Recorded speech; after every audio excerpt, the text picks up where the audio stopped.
आज क्लास 10 का मैथ में एक न्यू चैप्टर पढ़ते हैं जिसका नाम है अरिथमेटिक प्रोग्रेशन।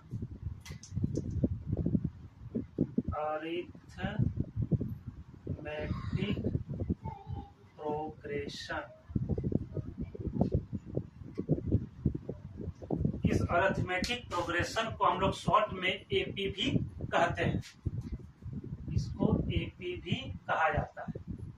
तो सबसे पहले हम लोग ये समझते हैं कि अरिथमेटिक प्रोग्रेशन क्या होता है। तो इसको समझने के लिए आइए हम लोग कुछ क्या लें, एग्जाम्पल लें। 2, 4, 6, 8, 20 तक। तो इस सीक्वेंस में देखते हैं, तो इसमें देखते हैं कि इसमें क्या हुआ है। 2 में +2 किया तो 4 आया, 4 में +2 किया तो क्या आया, 6 आया, 6 में +2 किया कितना आया, 8। उसका ये आगे बढ़ा है, यानी इसमें देख रहे हैं कि इसमें फिक्स नंबर जो है वो 2 है, जो हर एक में क्या हो रहा है, सब में 2 2 ऐड करके इस सीक्वेंस को आगे बढ़ा गया है। यानी ऐसा भी कोई सीक्वेंस रहेगा तो उसको कहा जाता है एपी। तो एपी में क्या होता है, या तो कोई नंबर बढ़ेगा या तो कोई नंबर घटेगा। जैसे इसमें कितना कितना बढ़ रहा था, 2 2। उस तरह और एक एग्जाम्पल लेके समझते हैं। 20, 17, 14, 11। तो इसमें देखते हैं कि इसमें इस सीक्वेंस में 3 जो है ना वो क्या हो रहा है, घट रहा है। यानी इसको भी क्या क्या कहा जाता है, एपी। यानी ये भी एपी में है, ये भी क्या है, एपी में है। तो एपी में क्या रहेगा, इसमें ये एक फिक्स नंबर, जैसे इसमें फिक्स नंबर कितना है 2, इसमें फिक्स नंबर क्या है 3। या तो वो फिक्स नंबर बढ़ेगा या तो फिक्स नंबर घटेगा, उसी को कहा जाता है एपी। एपी में हम और चीज क्या करते हैं, समझने की कोशिश करते हैं। आइए समझते हैं कि एपी में और क्या क्या होता है। जैसे एग्जाम्पल लेते हैं 2, 4, 6, 8, इस तरह गया है 20 तक। तो इसे कहा जाता है फर्स्ट टर्म, इसे कहा जाता है सेकंड टर्म, इसे कहा जाता है थर्ड टर्म, इसको कहा जाता है फोर्थ टर्म। इस तरह वो आगे बढ़ते जाता है। यानी इसको कहा जाता है फर्स्ट टर्म। फर्स्ट टर्म को लिखते हैं ए से, ये कितना है आपका 2। सेकंड टर्म को लिखते हैं A2 से, ये है आपका 4। थर्ड टर्म इसको लिखते हैं A3 से, यानी ये आपका 6 है। और ये आपका फोर्थ टर्म, ये आपका 8 है। तो ये सब क्या कहा जाता है, term. First, second, third, fourth, इस तरह वो आगे बढ़ेगा। और जो लास्ट में रहेगा, लास्ट में उसको कहा जाता है आपका लास्ट टर्म। लास्ट टर्म इसको आप किससे लिखिएगा, इसको आप लिखेंगे एन से।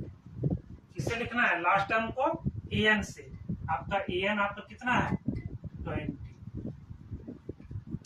इस लास्ट टर्म का और एक नाम है nth टर्म। nth टर्म, इस लास्ट टर्म को क्या बोलेंगे, वो nth टर्म। और इसको किससे लिखते हैं, an से। इसको और एक लिखने का तरीका है, an से नहीं लिखेंगे तो आप इसको क्या लिख सकते हैं, l से भी लिख सकते हैं। इसका और एक नाम है general term. General term, general term भी किसको कहा जाता है, an या l को। तो इस an का 3 को नाम है, लास्ट टर्म, nth टर्म या जनरल टर्म। या तो उसको an से लिखो या इसको l से लिखो। और इसमें आगे देखते हैं, इस लास्ट टर्म का एक फॉर्मूला होता है, जिसका फॉर्मूला होता है a + n - 1 × d।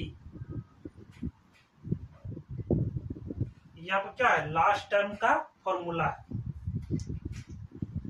और इसमें देखते हैं क्या क्या होता है। d = होता है a2 - a1।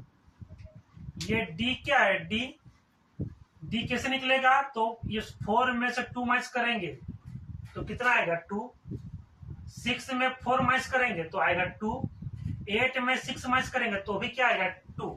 यानी वो जो फिक्स नंबर है वही क्या आपका डी है। इस डी को कहा जाता है कॉमन डिफरेंस।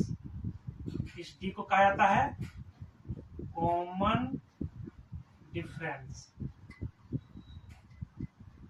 और इसका फॉर्मूला होता है A2 माइनस A1 या A3 माइनस A2 या A4 माइनस A3। यानी फॉर्मूला में आप इसी का इस्तेमाल करेंगे A2 माइनस A1 का। तो हम लोग ने आज देखा ये फर्स्ट टर्म है, सेकंड टर्म है, थर्ड, ये फोर्थ, ये आपका लास्ट टर्म है। इसका nth टर्म भी बोल सकते हैं या जनरल टर्म भी बोल सकते हैं। इसका फॉर्मूला an इक्वल टू होता है a plus n minus 1 into D, और डी को बोला जाता है कॉमन डिफरेंस। और ये n क्या है, तो n को कहा जाता है number of terms. Number of terms, ये नंबर ऑफ टर्म्स क्या है, चलिए इसको भी देख लेते हैं। जैसे आपको पता करना है कि 2 से लेके 20 तक टोटल के वो टर्म है, तो यदि आप इसको बढ़ाएंगे तो यहाँ होगा आपका 10, ये होगा 12, 14, 16, 18 और 20।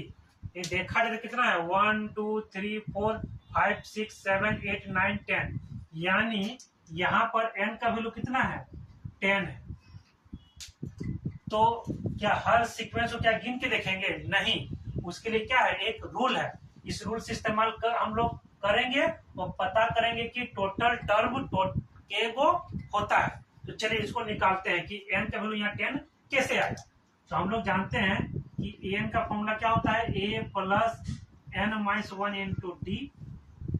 an का वैल्यू कितना है देख लीजिए, n का वैल्यू कितना है 20, तो यहाँ 20 लिखिए। a का वैल्यू कितना है आपका 2, तो यहाँ 2 लिखिए, प्लस n आपको निकालना है। सुनेंगे डी का वैल्यू कितना है, डी का वैल्यू आपका है, डी निकाल सकते हैं। यहाँ पर क्या होता है 4 माइनस 2, यानी कितना है आपका 2, तो डी का वैल्यू आपका 2 है, तो यहाँ 2 रख दीजिए। कितना हो गया 20, तो ये प्लस इधर क्या हो जाएगा माइनस n माइनस 1 इंटू इधर हो गया 2, यानी हो गया आपका 18, इधर हो गया n माइनस 1 इंटू 2, ये इंटू इधर के क्या हो जाएगा डिवाइड 18/2, इधर हो गया आपका n माइनस 1, काट दीजिए इसको 9, ये माइनस इधर के क्या हो जाएगा प्लस, n का वैल्यू आपका कितना आ गया 10। तो इस तरह n का मतलब क्या होता है नंबर ऑफ टर्म्स, मतलब शुरू से लेके लास्ट तक टोटल के गो टर्म है। तो आज हमने देख लिया n को कैसे निकाल सकते हैं। एपी में हम लोग और चीजों को अभी समझते हैं। जैसे इससे कहा जाता है आपका फर्स्ट टर्म, ये आपका 2 है। इससे कहा जाता है आपका सेकंड टर्म, ये आपका 4 है। इससे कहा जाता है आपका थर्ड टर्म, ये आपका 6 है। इससे कहा जाता है आपका फोर्थ टर्म, ये आपका 8 है। और इससे कहा जाता है लास्ट टर्म, इसको हम लोग an से लिखते हैं।